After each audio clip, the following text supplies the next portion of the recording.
Paus Fransiskus, pemimpin Gereja Katolik Roma, telah meninggal dunia pada hari Senin, tanggal 21 April tahun 2025, dalam usia 88 tahun. Beliau menghembuskan napas terakhir di kediamannya di Casa Santa Marta, Vatikan, pada pukul 7.35 waktu Roma. Paus Fransiskus, yang lahir dengan nama Jorge Mario Bergoglio di Buenos Aires, Argentina, pada tahun 1936, menjabat sebagai paus sejak tanggal 13 Maret tahun 2013.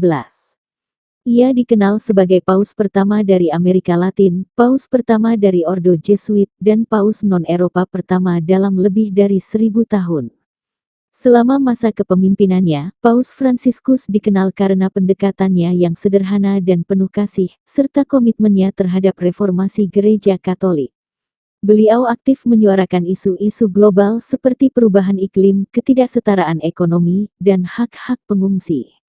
Kesehatan Paus Fransiskus telah menjadi perhatian dalam beberapa waktu terakhir.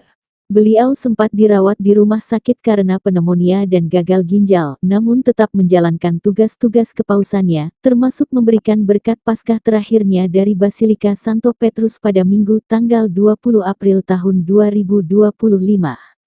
Setelah wafatnya Paus Fransiskus, proses pemilihan paus baru akan dimulai dengan pertemuan para kardinal di konklav.